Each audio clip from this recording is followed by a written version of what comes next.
इसको हम लोग निकालेंगे और हम लोग इसको पढ़ेंगे।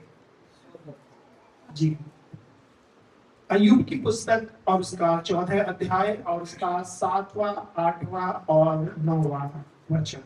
ठीक है, तो इस वचन को हम लोग पढ़ें तो मैं थोड़ा सा आपको बताऊंगा कि सुबह भी हमने देखा था परमेश्वर के वचन में से वृक्ष के बारे में पढ़ा था, है ना? इसके बारे में देखा था, वृक्ष के बारे में, और एक पेड़ के बारे में हमने देखा था। ठीक है, तो बाइबल में लिखा है कि धन्य है वो जो परमेश्वर को अपना क्या माना है, आधार माना है, क्योंकि वो उस वृक्ष के समान होगा जो बहती नदियों के किनारे लगाया गया है। ठीक है, तो ये जो वृक्ष है ये किसको दिखाता है? ये वृक्ष जो है ये परमेश्वर के लोगों को दिखाता है। ठीक है, वृक्ष किसको दिखाते हैं? परमेश्वर के लोगों को, विश्वासी लोगों को, उन लोगों को जो यीशु मसीह पर विश्वास करते हैं। हालेलुया। तो जब हम इस वचन को पढ़ा है, एक चीज और मैं आपको बताऊं कि अय्यूब की पुस्तक में से हमने ऐसा क्यों निकाला, क्योंकि अय्यूब की पुस्तक का ये जो 14 अध्याय है ये एक ऐसी परिस्थिति का जिक्र कर रहा है जिस परिस्थिति में परमेश्वर के एक धर्मी जन के पास सब कुछ होते हुए भी इस समय कुछ नहीं। इसके पास सब कुछ था, अच्छा परिवार था, पैसा था, इसके पास बहुत सारे जानवर थे, बहुत सारी संपत्ति थी, और बाइबल बताती है कि पूर्व के लोगों में ये सबसे ज्यादा कैसा व्यक्ति था? धनी व्यक्ति था। लेकिन एक परिस्थिति इसके जीवन के अंदर आ गई, और वो परिस्थिति क्या इसके जीवन के अंदर आ गई कि जो कुछ इसके पास था इसने अपना सब क्या कर दिया? गमा दिया। अभी क्यों गमा दिया इसने? आपने पहले अध्याय में पढ़ा होगा कि जब अय्यूब आगे बढ़ रहा था तो शैतान का काम भी आगे बढ़ रहा था। जब परमेश्वर इसको ऊंचाई पर बढ़ाता जा रहा था तो शैतान भी परमेश्वर की मीटिंग में शामिल होने जा रहा था। ठीक है, पहले अध्याय को आप घर जाके पढ़ सकते हैं, उसमें लिखा है। और जब परमेश्वर से पूछा तो कहां से घूमता फिरता है भाई, तुम यहाँ पे कैसे आया? कि मैं तो पृथ्वी पर ढोलते डालते इधर उधर आया हूँ। परमेश्वर का क्या तूने मेरे दास अय्यूब पर दृष्टि दी है? उससे ज्यादा धर्मी व्यक्ति दुनिया में कोई भी नहीं है। तो यहाँ पर एक सवाल शैतान ने किया कि क्या वो तेरा भय बिना किसी फायदे के बनता है? इसके बाद आपको बता रहा हूँ, बाइबल में ऐसा लिखा। तो परमेश्वर ने कहा ठीक नहीं, ऐसा बात नहीं है, क्योंकि परमेश्वर जो मनों को जांचने वाला परमेश्वर था वो अय्यूब को जानता था। हालेलुया। तो क्या हुआ? अय्यूब के मन के अंदर क्या आ गया? एक डर आ गया। क्या आ गया? एक डर आ गया, एक शक आ गया, एक वहम आ गया, और इस वहम ने अय्यूब को बर्बाद कर दिया। क्यों? क्योंकि अय्यूब उन आशीषों की तरफ नहीं देख रहा था जो परमेश्वर ने उसको दिया था। अय्यूब उन लोगों की तरफ देख रहा था जो जिनसे उसे डर लग रहा था। और किसकी तरफ देख रहा था वो? अय्यूब की पुस्तक, उसका मैं चाहूंगा हम 3 अध्याय को निकालेंगे और उसका 24 वचन को पढ़ेंगे। अब ये वचन जो है, जब आप बाइबल की स्टडी करेंगे तो आपको पता चलेगा। 2 अध्याय, अय्यूब का 3 अध्याय और उसका 25 वचन।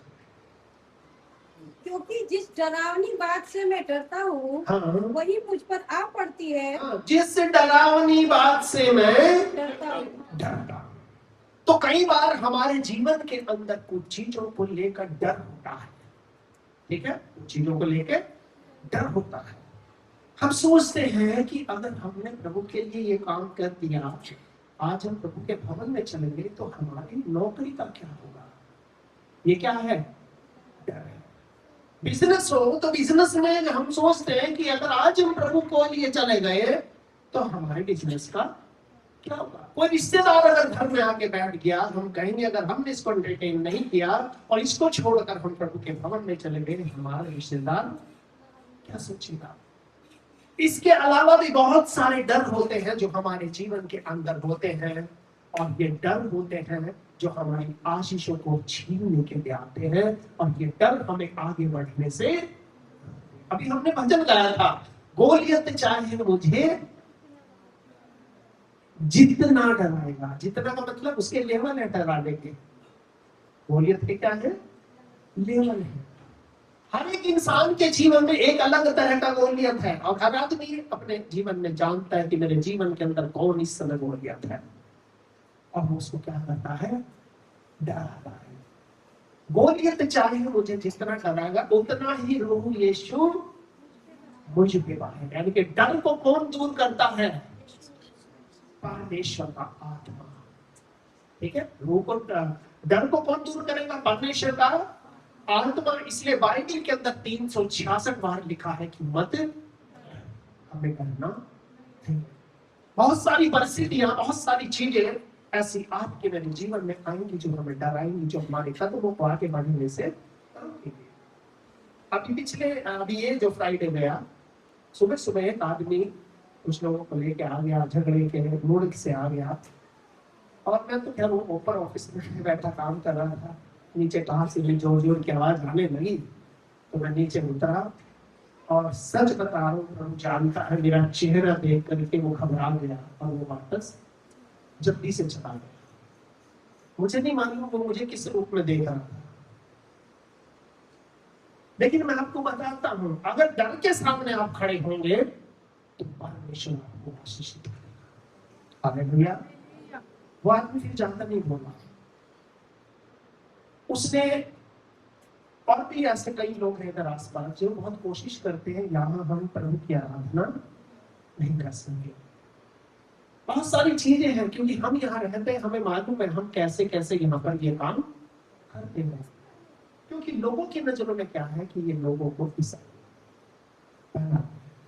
ठीक है, उनको नहीं पता मतलब विश्वास क्या होता है, उनको नहीं पता यीशु क्या होता है, उनको नहीं पता पवित्र। उनको एक बात जरूर पता है कि भाई इनका नाम मनोज है तो ये ईसाई बने हुए, और जो यहाँ आते हैं उनको भी शायद कुछ मिलता है, लेकिन कब्र का हाल होता ही, समझ रहे हो?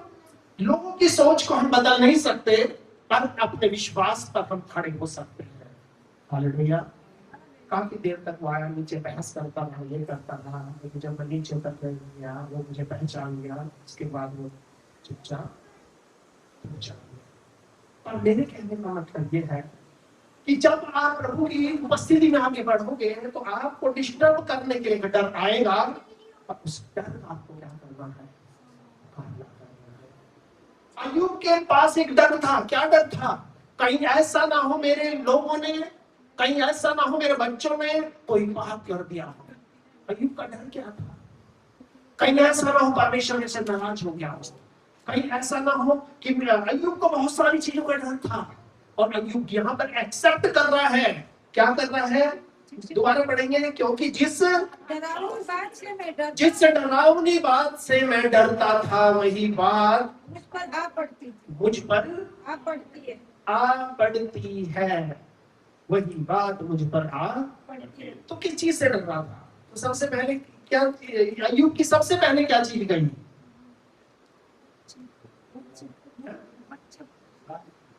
अय्यूब का सबसे पहले क्या चीज गया? विश्वास तो चल बाद में गया, विश्वास तो खैर नहीं गया उसका, पर सबसे पहले आप अगर बाइबल को पढ़ोगे इसके पहले अध्याय में, सबसे पहले अय्यूब का क्या गया?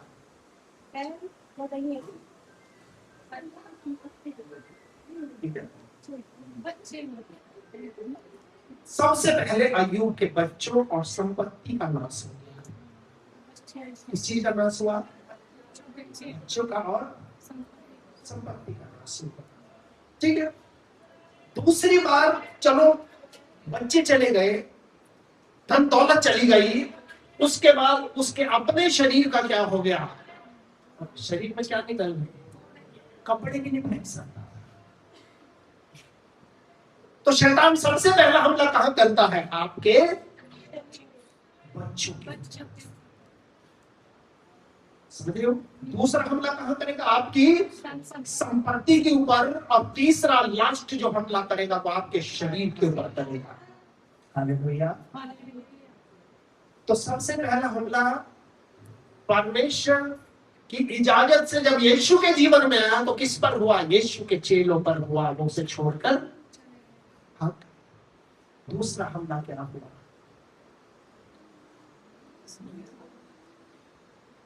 यीशु की जितनी भीड़ थी क्या हो गई?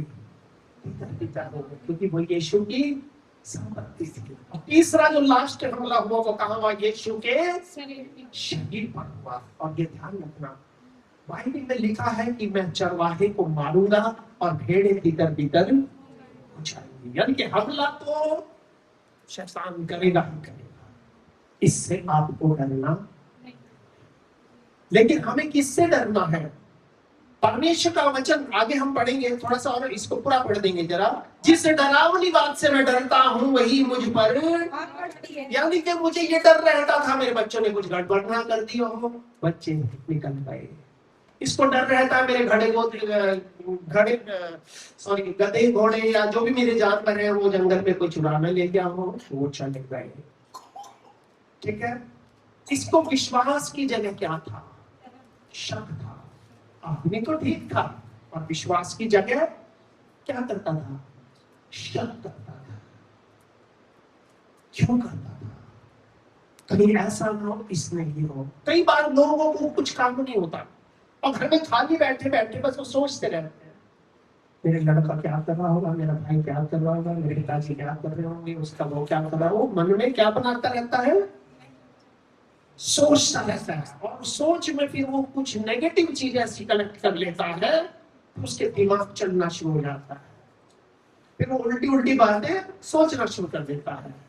और उसे डर लगता है। वो डर फिर क्या करता है? डर चाहता है कि मैं चीजों को अपने हिसाब से कंट्रोल करूं। डर क्या कहता है? मैं चीजों को अपने हिसाब से कंट्रोल करूं, परमेश्वर के हिसाब से कंट्रोल ना करूं। अरे उसके बच्चे थे, वो प्रभु के हाथ में सौंपता था, तो जिम्मेदार कौन था? परमेश्वर। उसकी संपत्ति जो है अगर वो परमेश्वर के हाथ में सौंपेगा तो जिम्मेदार कौन होगा? परमेश्वर होगा। उसके घर को, परिवार को, उसके शरीर को अगर वो प्रभु के हाथ में सौंपेगा तो जिम्मेदार कौन होगा? परमेश्वर होगा। और इसलिए वो कहता है जिस डरावनी बात से मैं डरता हूँ वही मुझ पर आ पड़ती है, और जिस बात से मैं भय खाता हूँ वही मुझ पर आ जाती है। अब अय्यूब परेशान हो गया, सब कुछ चला गया, और सब कुछ जानने के बाद एक और खास चीज थी उसकी बीवी। उसने कहा भाई अब तू किसी काम का नहीं, पैसा तेरे पास नहीं है, बच्चे तेरे पास नहीं है, ठीक है, शरीर भी तेरा ठीक ठाक नहीं है, इसलिए अब तू भी मेरे किसी काम का नहीं है। तो बाइबल बताते हो कि उसे छोड़ के चली गई, और उसे क्या मरने की सलाह देने लगी। क्या कि तेरे साथ इतना हो गया तो परमेश्वर को कोस, और अगर मरना चाहे तो मर जा, क्योंकि तेरा जिंदा रह के मुझे कोई फायदा। और ध्यान रखना, आपके साथ दुनिया में लोग जब तक चलेंगे जब तक आप आशीषित होंगे। जिस दिन आपके पास आशीष खत्म हो गई, जिस दिन आपके हाथ से पैसा खत्म हो गया, जिस दिन आपके परिवार से आपका कंट्रोल खत्म हो गया, तो उसी दिन लोग आपको पूरा समझना शुरू कर देंगे। लोग आपकी बात नहीं मानेंगे, लोग आपको हल्के में लेना शुरू कर देंगे। क्यों ऐसा वो क्यों करेंगे? क्योंकि डर हमेशा ये चाहता है कि कंट्रोल मेरे हाथ में हो। इसलिए आज डर के मारे लोग क्या कर रहे हैं? घर में बहुत कंट्रोल रखते हैं। क्यों? उसके चाचा ने ऐसा कर दिया था, इसलिए अपने चाचा पे भी क्या करते हैं? शक कर देंगे, ऐसा ना ऐसा ही नहीं लेगा वाला कर देंगे। उसके मामा के लड़के ने उसके साथ ऐसा ही किया था, कहीं ऐसा ये भी मेरे लड़के के साथ कुछ गलत कर दिया। बात समझिए? तो इसलिए बहुत सारी चीजें आज के समय में है जो आपको मुझको क्या करेंगे? डराएंगे। लेकिन हमें प्रभु के लोग होने के नाते इन चीजों से डरना, कंट्रोल परमेश्वर के हाथ में देना है कि प्रभु तूने दिया है। अय्यूब ने क्या किया लास्ट में? अय्यूब ने आखिर में क्या कहा कि प्रभु ने दिया और प्रभु ने लिया, उसी का नाम। अगर ये बात अय्यूब पहले से बोलने लगता तो क्या ये मुसीबत उसके साथ आती? परिस्थितियों ने उसको सिखाया कि जिसने दिया था उसी ने क्या करा? दे दिया। तो प्रियो, आज आपको मुझको जो भी कुछ मिला है उसके लिए हम सबसे पहले परमेश्वर को धन्यवाद करें, और जो भी हमें मिला है उसकी तुलना हम दूसरों से ना करें कि प्रभु उसको तो तूने ये दे दिया, तूने मुझको ये नहीं दिया। बाइबल में लिखा है परमेश्वर ने सबके सामर्थ के अनुसार सबको तोड़े दिए हैं, किसी को खाली नहीं रखा है। आगे जब हम अपने इस मेन टेक्स्ट में आएंगे, अब वो ये क्या कह रहा है वृक्ष के लिए तो कि वृक्ष के लिए तो आशा रहती है। कि चाहे अय्यूब को मालूम था कि मैं वो वृक्ष हूँ जो बहती नदियों के किनारे लगाया गया हूँ, इसलिए इस वृक्ष को आशा रहेगी। क्या आशा रहेगी? कि चाहे वह काट डाला जाए कि चाहे वो काट काट डाला भी जाए और तो भी फिर पनपेगा और तो भी फिर पनपेगा, उसमें नर्म नर्म डालियां निकलती ही रहेगी। और उसमें नर्म नर्म डालियां निकलती ही रहेंगी। आगे, चाहे उसकी जड़ भूमि में पुरानी भी हो जाए, चाहे उसकी जड़ भूमि में पुरानी भी हो जाए, यानी कि वो पेड़ चाहे बूढ़ा भी क्यों ना हो जाए। और आपको पता है पुराने पेड़ों की जड़ें कमजोर हो जाती हैं। आपको देखा होगा जब तूफान वगैरह आते हैं तो सबसे पहले कौन से पेड़ गिरते हैं? जो पुराने हो जाते हैं, उनकी जड़ें क्या हो जाती हैं?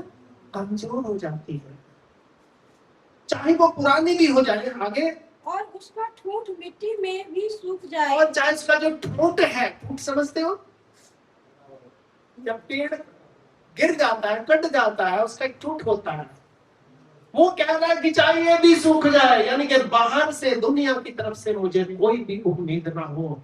यहाँ पर अय्यूब अपने आप को एक पेड़ समझ रहा है। वो कह रहा है जब उस पेड़ को आशा रहती है और उसकी जड़ें चाहे कमजोर भी हो जाए, तो भी वो क्या कह रहा है? तो भी वर्षा की गंध पाकर वह फिर पनपेगा। वो फिर पनपेगा। हालेलुया। सब मिलकर दोबारा बोलेंगे कि वर्षा की गंध पाकर, वर्षा की गंध पाकर। और ये वर्षा की गंध क्या है? ये वर्षा की खुशबू क्या है? वर्षा किसको दिखाती है? आशीष को। वर्षा किसको दिखाती है? और ये गंध किसको दिखाती है? एक बहुत सुंदर सुगंध को दिखाती है। और ये सुगंध किसके पास में है? किसके पास? दूसरा कुरिन्थियों की किताब खोलेंगे, दूसरे अध्याय का 15 और 16 वचन पढ़ेंगे। दूसरा कुरिन्थियों दूसरा अध्याय 15 और 16 वचन पढ़े, ध्यान से कोई पढ़ना, ठीक है? हम जल्दी से खत्म करेंगे। क्या लिखा है? क्योंकि हम परमेश्वर, हम का मतलब कौन? वो लोग जो प्रभु की सेवा करते हैं, वो लोग जो प्रभु के पीछे चलते हैं, वो लोग जो प्रभु के लिए सब कुछ छोड़ देते हैं, ये प्रभु के दास लोग हैं, ये प्रभु की सेवा करने वाले लोग हैं। और इनमें क्या होती है? ये वर्षा की गंध होती है। तो भी वर्षा की गंध पाकर वो फिर से हालेलुया। और ये वर्षा की गंध, क्योंकि परमेश्वर आपके पास एक बारिश के समान, आशीष के समान एक गंध को भेजेगा। और ये गंध क्या है? क्या लिखा है आगे? हम थोड़ा पढ़ेंगे। हम परमेश्वर के निकट उद्धार पाने वालों के लिए और नाश होने वालों के लिए मसीह की सुगंध है। यानी कि जो मसीह है, इसके लिए हम दो काम करते हैं। एक तो उद्धार मिलता है हमारी गंध से, और एक हमारे लोगों को, या जो लोग प्रभु के दुश्मन हैं, उनको क्या होता है? नाश होने वालों के लिए क्या है? मसीह की। और आगे क्या लिखा है? कुछ के लिए तो मरने के निमित्त मृत्यु की गंध है, कुछ के लिए तो मरने के लिए क्या है? मौत की गंध है, और कितनों के लिए? जीवन के निमित्त जीवन की। क्यों ऐसा वचन में लिखा है? आपको मालूम है शूनेम की जो स्त्री थी, अगर आप पहले राजा की पुस्तक में पढ़े तो वहां पर लिखा है, ये परमेश्वर का एक भक्त था जो उसके घर के आसपास से आ जाया करता था।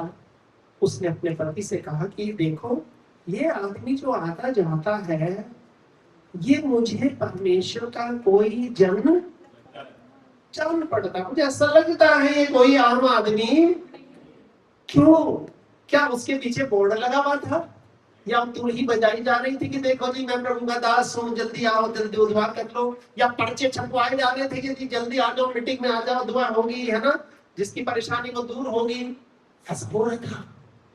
वो सिर्फ उस गली से क्या कर रहा था, गुजर रहा था, और कहने लगी मुझे ये परमेश्वर का कोई पवित्र जन जान क्यों पहचान लिया। कोई गंध थी, वो गंध ऐसी थी जो दिमाग में नहीं, सीधी दिल के अंदर उतर जाती है। हालेलुया, जोर से बोलेंगे हालेलुया, हालेलुया। हम वो गंध है जो लोगों के पास जाएंगे उनके दिमाग में नहीं, उनके दिल में। तो उसने क्या कहा कि इसके लिए ऊपर क्या बनवा दो, एक कोठरी बनवा दो। मैं बता दूंगा घर जाके आप पढ़ लेना भाई। और उसमें क्या करो, एक बिस्तर लगाओ, उसके ऊपर क्या रखो, एक टेबल रखो, और उस पे क्या रखो, एक दीमक भी रखो, ताकि जब कभी ये इधर से आए और इधर से जाए, ये खुशबू, ये वर्षा की गंध हमें अपने घर में चाहिए। हालेलुया, ये वर्षा की गंध हमें अपने घर में चाहिए। और एक दिन उस प्रभु के दास ने उस स्त्री को बुलाया। उसने कहा कि बता मैं तेरे लिए क्या करूं, बता मैं तेरे लिए क्या करूं। उसने कहा कि प्रभु मेरे यहाँ कोई संतान नहीं है, उसके यहाँ कोई संतान नहीं है। ये बात सिर्फ परमेश्वर जानता था, जिसने वर्षा की गंध को उसके घर में क्या करा, भेज दिया। बाइबल कहती है कि उससे अगले जो वसंत ऋतु है उसमें लिखा है तेरे यहाँ एक पुत्र होगा। और बाइबल कहती है उसके यहाँ क्या हुआ, एक बेटा हुआ। क्यों?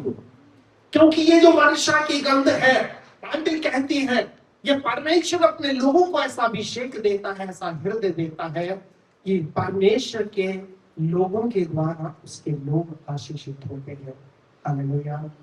आप अगर प्रभु की सेवा करोगे तो आपके द्वारा प्रभु उस गंध को दूसरी जगह ले जाएगा। ये वर्षा की गंध होगी। और ये अय्यूब कहता है परंतु वर्षा की गंध पाकर वो फिर से पनपेगा। यानी कि हम कहते हैं ना किसी को, यार पता नहीं हमारा बच्चा खूब खाता है, मक्खन खाता है, बादाम खाता है, घी खाता है, घी का रसा रखा है, इसके शरीर में नहीं लगता, ये पनपता ही नहीं है, ये नहीं होता है। हम कई बार शिकायत होती है बच्चों से, यार देखो कितना खाता है, बेटा बेबी घी का रसा लगता है, मतलब बहुत ज्यादा कमजोर लगता है, ये पनपता ही नहीं है। लेकिन पनपने का काम किसका है? ध्यान रखना, आप किसी को खिला सकते हो पर उसको बढ़ाने का काम किसका है? परमेश्वर का है। हालेलुया। एक हिस्सा आपका है जो आपको करना है, और दूसरा हिस्सा परमेश्वर का है जो वो खुद करेगा। बाइबल में ऐसा लिखा है कि वो वर्षा की गंध पाकर फिर से पनपेगा और पौधे के समान, पेड़ के समान नहीं, पौधे के समान उसमें फिर से शाखाएं फूटेंगी। हालेलुया। जो शाखाएं उसके पास आज नहीं है, जो शाखाएं आज उसकी चली गई है, शाखाएं क्या है? वो चीजें हैं एक पेड़ के लिए जो फल उसे भरी रहती है। तो फल कहाँ लगते हैं? पेड़ के तने पर लगते हैं या शाखाओं पर?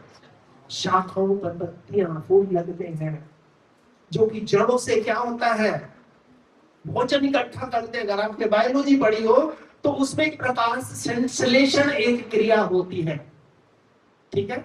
और प्रकाश संश्लेषण एक ऐसी क्रिया होती है जो सूरज की रोशनी से पौधे को भोजन तैयार करने में मदद करती है। इसलिए लोग कहते हैं ना कि पौधों में जीवन होता है, पौधों को पॉल्यूशन इफेक्ट करता है। समझ लो, अगर आप किसी बाहर देश में जाएं, वहां पर आप पौधे सड़क के किनारे लगे देखें, इतने सुंदर और बढ़िया पौधे चमकते हुए आपको मिलेंगे। और यहाँ पे कहीं बुराड़ी में, कहीं इधर दिल्ली में पौधे लग जाए, धूल मिट्टी से भर जाएंगे और पता ढूंढने पड़ेंगे पौधा था भी या तभी नहीं था, क्योंकि पौधों में जीवन होता है। तो ये प्रभु का जो वचन है वो हमें ये बताता है कि परमेश्वर के जो लोग हैं वो वृक्ष के समान है। आज हो सकता है कोई डाली, कोई तना आपका कट गया हो, अय्यूब के समान कोई चीज आपसे दूर चली गई हो, लेकिन वचन कहता है कि वर्षा की गंध पाकर, और ये वर्षा की गंध क्या है?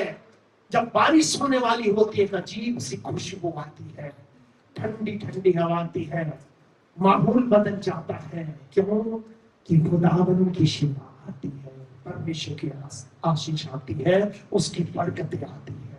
अब लिखा है कि वो वर्षा की गंध पाकर फिर से पनपेगा और पौधे के समान उससे शाखाएं फूटेंगी। हालेलुया।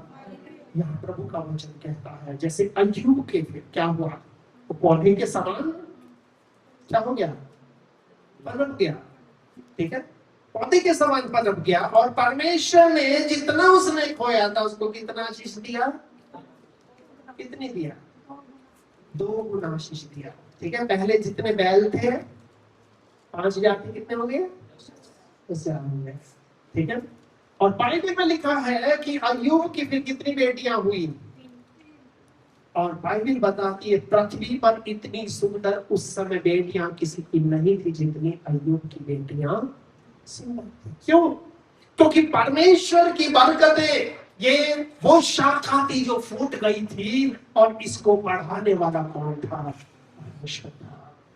हालेलुया। इसलिए प्रियो, ये वचन हमें बताता है कि जो कुछ हमारे पास है उस चीज के लिए हमें परमेश्वर को धन्यवाद देना है।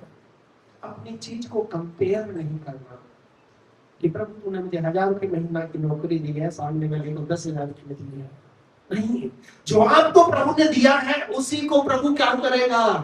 आशीषित करेगा। पर शर्त यह है, आपके पेड़ को बहती नदियों के किनारे लगा रहना। हालेलुया। और ध्यान रखना, बाइबल ऐसा बताती है, पेड़ के बारे में भी लिखा है कि जब घाम हो तो कोई चिंता नहीं रहेगी, क्योंकि वो उस समय भी फलता फूलता रहेगा।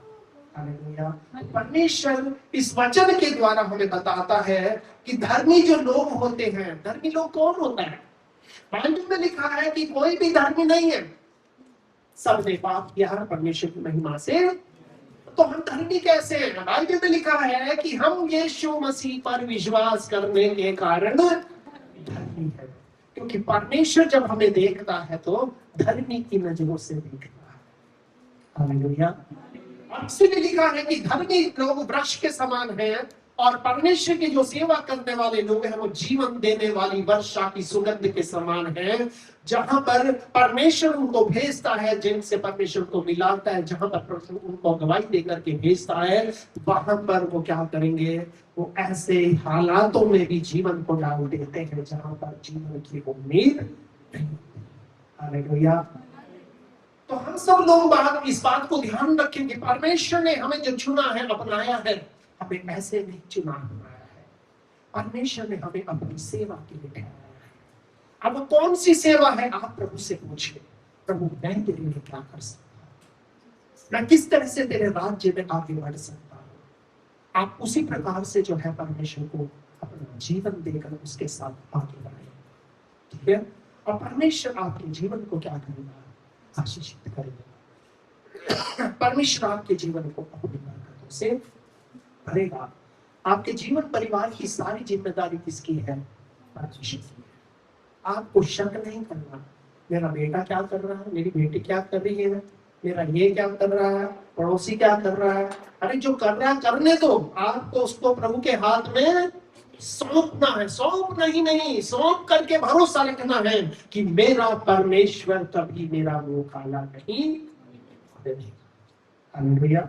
कई बार ये डर होते हैं, जो डर हमें क्या कराते हैं? लोगों का दुश्मन बना देते हैं। जब डर होता है तो हम अपने लोगों को, पड़ोसियों को डांटना, धमकाना, उनकी चीजों में दखल देना शुरू कर देते हैं, जिससे क्या होता है? हम क्या बनते हैं? बुरे बनते हैं। लेकिन मैं आपको ये बताऊं, एक समय तक चिंता करना अच्छा है, पर डर को अपने अंदर पकड़ करके रखना गलत है। चिंता सबको होती है। बाइबल में चिंता के दो शब्द आए हैं, एक तो वरी आया है और एक एंग्जाइटी आया है। समझे? एंग्जाइटी जो होता है वो नेचुरल चिंता है। नेचुरल का मतलब स्वाभाविक रूप से होती है। यार मेरा वो बेटा गया था उतर आए, नहीं बताओ, थोड़ी चिंता होती है, वो एक एलिमेंट है। लेकिन एक चिंता वो होती है कि किसी पे विश्वास नहीं करना, अपने दिमाग से चलना, अपने दिमाग को ज्यादा इस्तेमाल करना। और ऐसा व्यक्ति ना तो फिर प्रार्थना कर सकता है, क्योंकि उसे प्रार्थना पे भी उस समय भरोसा नहीं होगा। उससे उस समय भरोसा किस पर होगा? बाइबल में लिखा है, उसी को स्मरण करके अपने सारे काम करना, तो तेरे लिए सीधा मार्ग निकालना। तो प्रभु का जो ये वचन है आज हमें इस बात को सिखाता है कि जब मसीह की सुगंध परमेश्वर के लोगों के जीवन में, परमेश्वर के सेवकों के द्वारा पहुंचती है, चाहे वो निराश हो, कटे हुए हो, सूखे हो, तो परमेश्वर उन्हें फिर से जीवित, फलवंत और प्रभावशाली और आशीषित बनाने की क्षमता रखता है। हालेलुया। तो परमेश्वर इस वचन के द्वारा हम सब आशीष दे। आइए हम सब लोग अपनी अपनी आंखों बंद करेंगे और हम लोग इस समय प्रार्थना में जाएंगे। हमारे पवित्र प्रेमी और जीवित परमेश्वर पिता, तेरे वचन के अंदर आज हमें पढ़ा है, आज हमारे हालात चाहे जैसे भी, लेकिन तेरा वचन कहता है कि वर्षा की गंध आएगी, वर्षा की गंध आएगी प्रभु, और हम फिर से पनपेंगे। हम फिर से जड़ पकड़ करके प्रभु आगे बढ़ेंगे।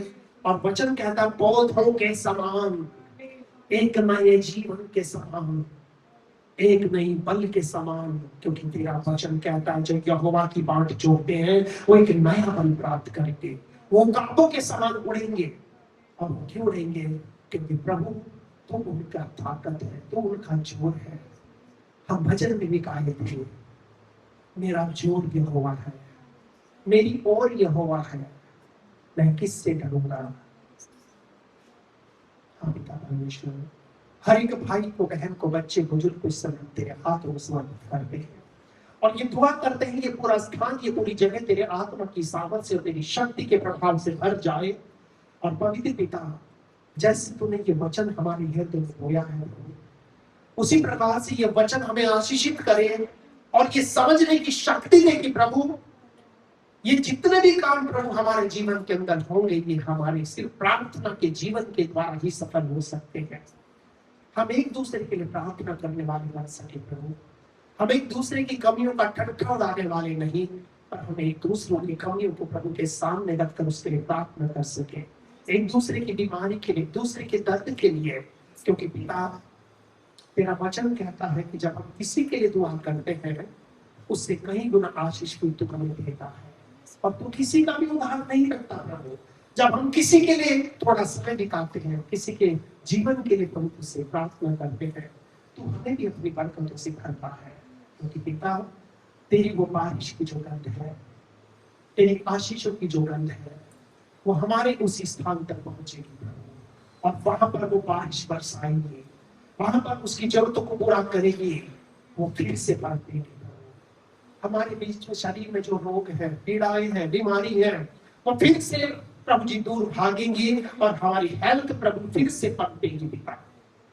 हमारी जो फाइनेंशियल कंडीशन है प्रभु फिर से ठीक होगी, क्योंकि प्रभु तो वो परमेश्वर है जो मुर्दों में भी जान को डाल देता है। पिता परमेश्वर हर एक भाई बहन बच्चे बुजुर्ग के जीवन को हम तेरे हाथों में समर्पित करते हैं और ये दुआ करते, प्रार्थना करते, तेरा अभिषेक, तेरी उपस्थिति, तेरी सामर्थ और तेरी शक्ति का प्रभाव इनके जीवनों में कार्य करे। हर एक जीवन, हर एक परिवार तेरे नाम से आशीषित होने पाए पिता। और ये जब वापस अपने घरों को जाते हैं प्रभु, तेरी आशीष, तेरी बरकतें चलकर उस उत्तम भाग के रूप में इनके घरों तक पहुंचने पाए कि जब इनके कदम इनके घरों में पड़ते हैं प्रभु, वहां पर तेरी बरकतें, तेरी आशीष, तेरी उपस्थिति बहने लगे पिता। तो हर एक जन को आशीष दे और बरकतों से हम इस समय सारा आदर महिमा आपको देते हैं और सब कुछ आपके हाथों में हम समर्पित करते हैं और सब कुछ आपके हाथों में सौंपते हुए धन्यवाद के साथ एक प्रार्थना में उद्धार करता मुक्तिदाता प्रभु यीशु के पवित्र जीवित और सामर्थ्य के नाम से मांगते हैं से सुने और ग्रहण करें, और हम सब जो लोग प्रभु के हैं मिल करके कहेंगे आमीन। अब हमारे प्रभु यीशु मसीह का अनुग्रह, पिता परमेश्वर का प्रेम और पवित्र आत्मा की सहभागिता अब से लेकर हमेशा तक हम लोग सब लोगों के साथ बने रहे आमीन।